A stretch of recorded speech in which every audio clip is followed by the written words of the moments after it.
যে রিজিক আমি আমার মায়ের পেটে থাকতেই আল্লাহ তাআলা লিখে দিয়েছেন, সেই রিজিক ভোগ না করে আমি কোনোদিন মরবো না। বিষ্ণু ইসলাম আমাদেরকে জানিয়েছেন, তোমার জন্য যে রিজিকের বন্দোবস্ত, যেই অ্যালটমেন্ট আছে, সেটা ভোগ না করে, উপভোগ না করে তুমি মরবে না, এবং সেটা আপনি উপভোগ করবেন, আপনার কাছেই আসবে।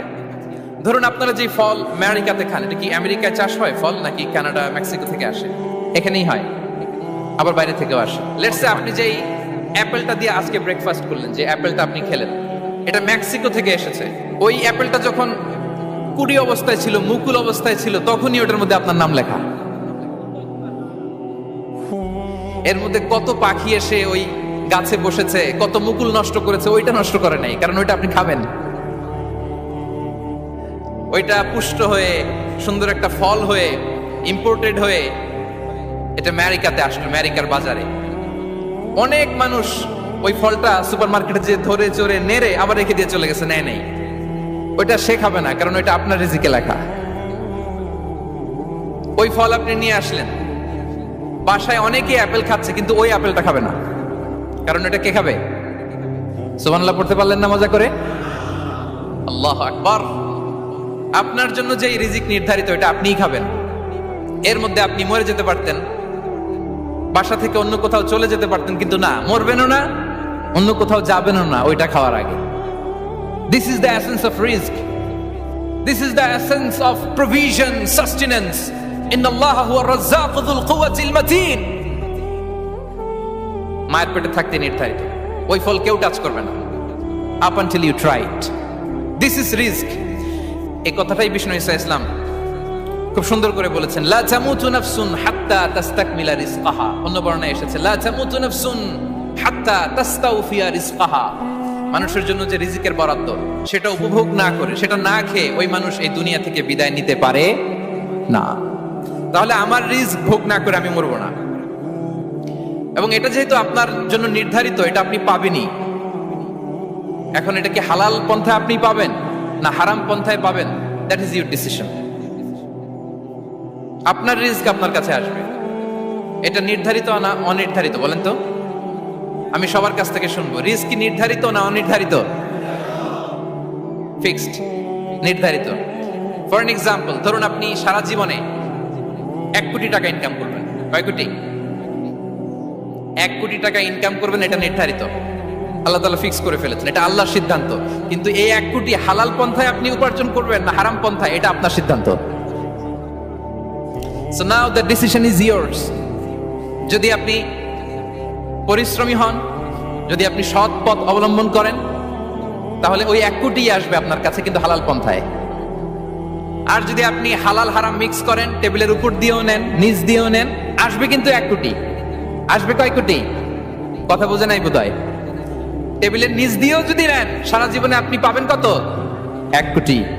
So now the decision is years. সিদ্ধান্ত আপনার। হালাল পন্থায় উপার্জন করবেন না হারাম পন্থায়?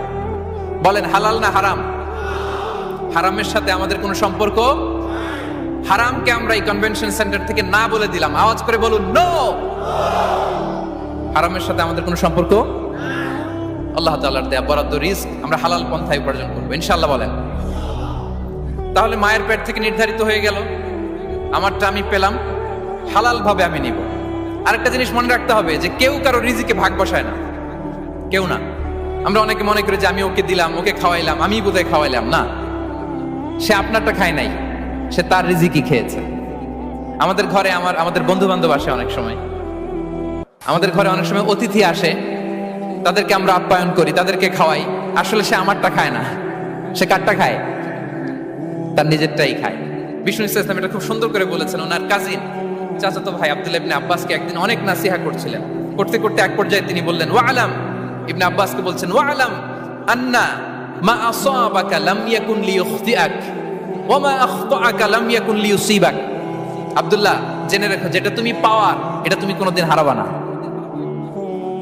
যেটা তোমার হওয়ার কথা ছিল, ওটা তুমি কোনোদিন মিস করবা না। আর যেটা তুমি পাওয়ার কথা না, গোটা বিশ্বের সব শক্তিকে হাতের মুঠোয় আনলেও সেটার দেখা তুমি পাবে না, পাবে না। ওয়ালাম আন্নামা আসাবাকা লাম ইয়াকুন লিইখতিআক ওয়া মা আখতাআকা লাম ইয়াকুন লিইউসিবাক রুফিআতিল আকলাম ওয়া জাফফাতিস সুহুফ। আব্দুল্লাহ, রিজিক নিয়ে চিন্তিত হয়ো না, রিজিক নিয়ে পেরেশান হইও না, প্লে ইউর রোল। রিজিক ইজ ফিক্সড, যেটা তুমি পাওয়ার তুমিই পাবা, যেটা তুমি পাওয়ার কথা না চেষ্টা করেও সেটা তোমার কাছে আসবে না। সম্মানিত সুধী, এ পর্যায়ে আমরা জানবার চেষ্টা করব যে কিসে রিজিক বাড়ে, কি করলে রিজিকে ভরপুর বারাকা হয়, রিজিকের চাবিকাঠি কোথায়, কোন পথে চললে রিজিকে ভরপুর বারাকা হবে, আমার জীবনে বরকত নেমে আসবে রিজিকে। এটা জানতে মনে যাচ্ছে না আমাদের? হ্যাঁ, কষ্ট হচ্ছে আপনাদের? কষ্ট হচ্ছে? তাহলে কি করলে রিজিকে ভরপুর বারাকা হয়, কি করলে আমার জীবনে ভরপুর বারাকা নেমে আসে, এই পয়েন্টটাতে আমরা একটু আলোকপাত করি। যেসব কাজ করলে আমাদের জীবনে রিজিকে আসমানি বারাকা নেমে আসবে, আমাদের রিজিকে আসমানি বারাকা নেমে আসুক, আমরা চাই কি চাই না? সবাই আমরা চাই নিশ্চয়ই। যে কাজ করলে রিজিকে আসমানি বারাকা আসে, এর এক নাম্বার হচ্ছে তাকওয়াল্লাহ, আল্লাহর ভয়। আল্লাহ তাআলা বলছেন, ওয়া ইয়াত্তাকিল্লাহা ইয়াজআল লাহু মাখরাজা ওয়া ইয়ারযুকহু মিন হাইসু লা ইয়াহতাসিব।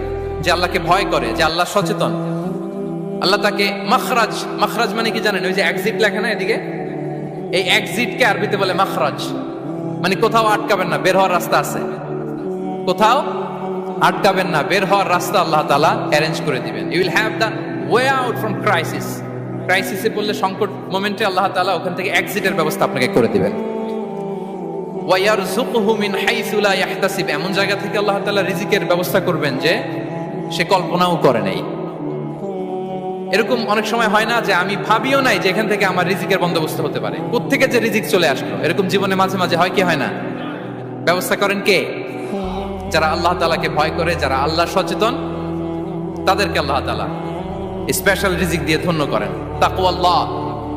পুরো কোরআনের মূল শিক্ষা কি? পুরো ইসলামের এসেন্স কি, জিস্ট কি, সারাংশ কি যদি আমাকে জিজ্ঞেস করা হয়, আমি বলবো তাকওয়াল্লাহ, আল্লাহর ভয়, আল্লাহর সচেতনতা। Allah is watching me, Allah is observing me.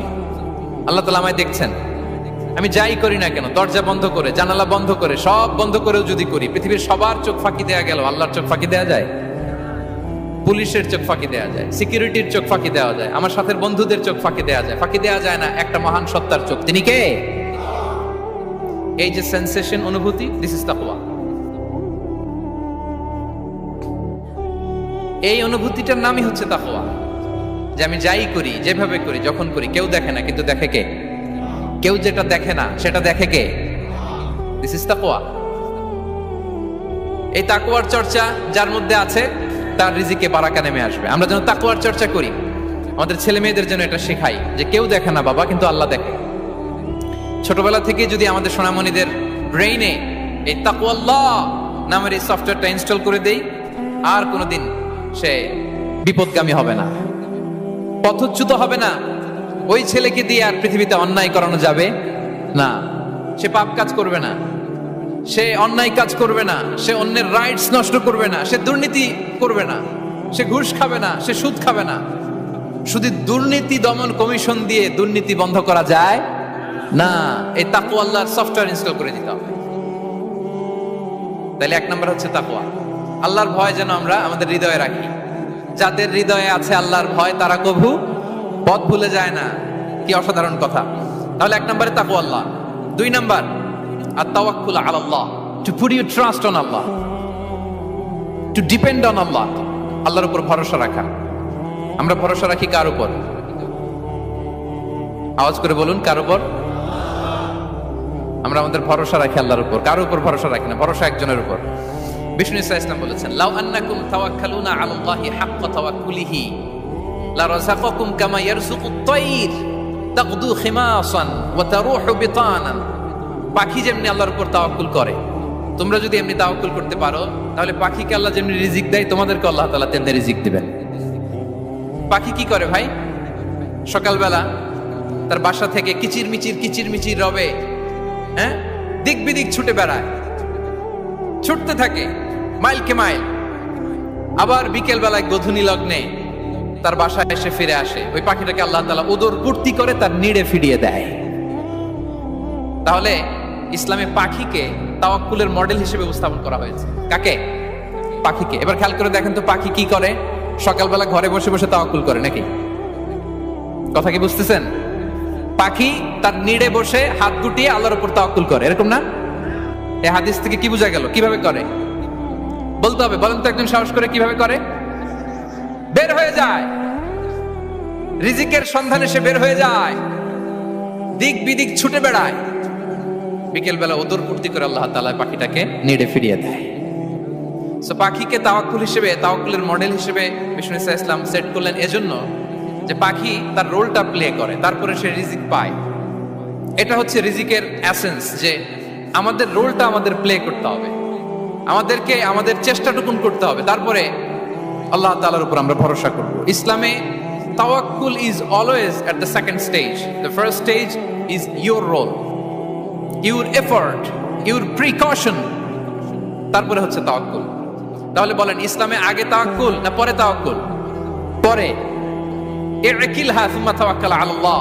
এক সাহাবী বলেন, ইয়া রাসূলুল্লাহ, আমার উটের রশিটা গাছে বেঁধে তারপরে তাওয়াক্কুল করব না ছেড়ে দিয়ে তাওয়াক্কুল করব? বিষ্ণু ইসলাম বললেন, ইকিলহা সুম্মা তাওয়াক্কাল আলাল্লাহ। আগে গাছের মধ্যে রশি দিয়ে টাইট করে বাঁধো, তারপরে তাওয়াক্কুল করো। সুবহানাল্লাহি বিহামদি। তাহলে এইরকম তাওয়াক্কুল যদি করা যায় পাখির মতো, আপনার রিজিকের কোনো অভাব হবে না। কিন্তু আমাদের সমস্যা যেটা, প্রিয় ভাই এবং বোনেরা, আমরা আমাদের অলসতা, অপারগতা, আমাদের কি বলবো হীনমন্যতা, আমাদের কর্মহীনতাকে তাওয়াক্কুল বানিয়ে নিয়েছি। বুঝতে পেরেছেন? আমরা আমাদের অলসতাকে বানিয়েছি কি? তাওয়াক্কুল। আমাদের কর্মহীনতাকে বানিয়েছি কি?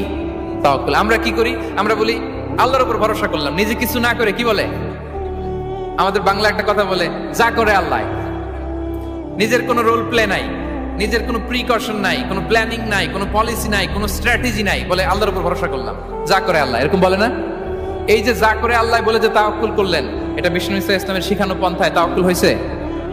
কথা বলেন, হয়েছে?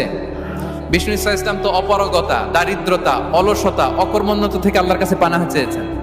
তা আপনি এটা কি তাওয়াক্কুল করলেন? এটা তাওয়াক্কুল হয়নি। তাওয়াক্কুলের একটা সুন্দর পিকচার আমি আপনাদের সামনে এখন উপস্থাপন করব। তাওয়াক্কুল কিভাবে করতে হয় আমরা একটু বিষ্ণু ইসলামের বায়োগ্রাফি থেকে দেখি। রাসূল সাল্লাল্লাহু আলাইহি ওয়াসাল্লামের হিজরতের ঘটনাটা আমি 1 মিনিটে একটু আপনাদেরকে সংক্ষেপে শোনাই, যে তাওয়াক্কুল কিভাবে তিনি করেন। ইসলামে তাওয়াক্কুল হচ্ছে কর্ম শেষে ফলাফলের জন্য আল্লাহর উপর নির্ভর করা। কারণ আমি কাজ করলাম, ফলাফল পজিটিভও হইতে পারে, নেগেটিভও হইতে পারে, ওটা নির্ধারণ করবে কে? ফয়সালা দেয় কে? তাহলে আমরা দেখি যে বিষ্ণু ইসলাম তিনি কিভাবে তাওয়াক্কুল করেছেন।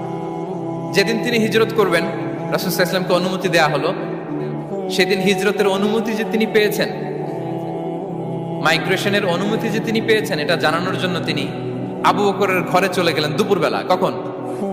প্রশ্নের উত্তর দিতে হবে, কখন? ফি ওয়াক্তি যাহিরা, দুপুরে। রাসূল সাল্লাল্লাহু আলাইহি ওয়াসাল্লাম দুপুরে বেরোতেন না। শুধু রাসূল সাল্লাল্লাহু আলাইহি ওয়াসাল্লামই না, আরবের লোকেরা দুপুরে বের হতো না, কারণ ওইটাকে বলা হতো ওয়াক্তুল কাইলুলা। আমরা পাওয়ার ন্যাপ নেই না, এই পাওয়ার ন্যাপের টাইম ছিল তখন। বাইরে প্রচন্ড রোদ, কেউ বেরোতো না, বিষ্ণু সাল্লাল্লাহু আলাইহি ওয়াসাল্লাম বেরোতেন না। দেখেন বিষ্ণু সাল্লাল্লাহু আলাইহি ওয়াসাল্লাম ওনার চিরাচরিত অভ্যাসকে, হ্যাবিটকে ব্রেক করে দুপুরে বেরোলেন।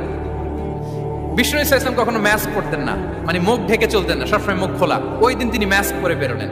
মুতাকান্নিআন, খারাজা মুতাকান্নিআন, মানে রুমাল দিয়ে মুখটাকে ঢেকে বেরোলেন। দুপুরবেলা বেরোলেন, মানুষের চোখের সামনে যেন তিনি না পড়েন। দুপুরে বেরোলেন, মুখ ঢেকে বেরোলেন। আবু বকর রাদিয়াল্লাহু তাআলা আনহুর ঘরে যেয়ে বললেন, উযিনা লি বিল খুরুজ। আবু বকর, অনুমতি দেয়া হয়েছে, ঘরে কারা কারা আছে একটা কথা বলবো, সবাইকে বের করে দাও। আখরিজ মান ফিল বাইত। আবু বকর বললেন, ইয়া রাসূলুল্লাহ, ঘরে তো আপনার ফ্যামিলি। আয়েশা রাদিয়াল্লাহু তাআলা আনহার সাথে ততদিনে বিয়ে হয়ে গিয়েছে, কিন্তু সংসার শুরু হয়নি। দে আর পার্ট অফ ইউর ফ্যামিলি, আপনার সংসার, আয়েশা, আসমা। তখন তিনি আশা ফিরে পেলেন, বললেন, ঠিক আছে তাহলে শোনো, উযিনা লি বিল খুরুজ, অনুমতি দেয়া হয়েছে, আমি থাকবো সাথে? রাসূল সাল্লাল্লাহু আলাইহি ওয়াসাল্লাম বললেন, হ্যাঁ তুমি থাকবে। ওই দিন রাতে ওনারা বের হলেন। মক্কা থেকে মদিনা একদিকে, উনি বেরোলেন আরেক দিকে। ধরেন মক্কা থেকে মদিনার রাউট হচ্ছে এইদিকে, আমরা তো এইদিকেই বেরোবো নাকি? কথা কি বুঝতেছেন? বিষ্ণু বেরোলেন কোন দিকে? এইদিকে। সুবহানাল্লাহ বললেন না? এজন্য আবেগ একটু কন্ট্রোল করতে হবে। আবেগ আর বিবেকের সমন্বয় লাগবে, প্রপার স্ট্র্যাটেজি লাগবে, ওয়েল প্ল্যানিং লাগবে, তাহলেই সেই নেতৃত্ব আবার মুসলিমদের হাতে আল্লাহ ফিরিয়ে দিবে। মক্কা থেকে মদিনা এদিকে, বিষ্ণু বেরোলেন এদিকে। বের হয়ে চলে গেলেন গারে সাউরে। সেখানে তিনি থাকবেন।